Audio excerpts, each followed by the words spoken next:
शहरातील मध्यवर्ती ठिकाणी असलेलं कारागृह शहराच्या बाहेर हलवण्याच्या हालचाली आता सुरू झाल्या असून कारागृहाच्या जागी ठाणेकरांना सर्वात मोठं पार्क उभारण्याची योजना राबवण्यात येणार आहे। ब्रिटिश कालापासून ठाण्याच्या खाडीकिनारी असलेल्या ठाणे किल्ल्याचा वापर कारागृह म्हणून करण्यात येतोय।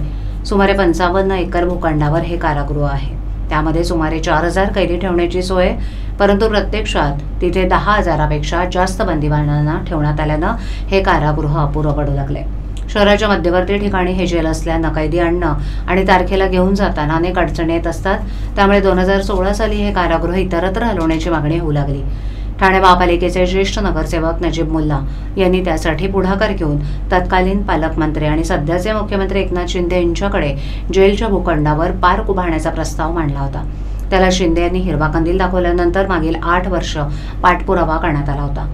ठाणे महापालिका आयुक्तपदी सौरभ राव हे आल्यानंतर या प्रस्तावाला गती आली असून जेलच्या जमिनीच्या बदल्यात ठाणे महापालिका कारागृह प्रशासनाला पडघा इथे सुमारे 150 ते 200 एकर इतका भूखंड घेऊन देणार आहे।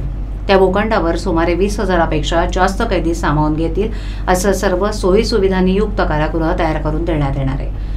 ठाणे शहरातील सर्वात मोठं पार्क कारागृहाच्या जागेवर केलं जाणार आहे। त्या ठिकाणी स्वातंत्र्य सैनिकांचे स्मृतिस्थळ अबाधित ठेवून हे पार्क तयार केलं जाणार असल्याचं वरिष्ठ अधिकाऱ्यांनी सांगितलं।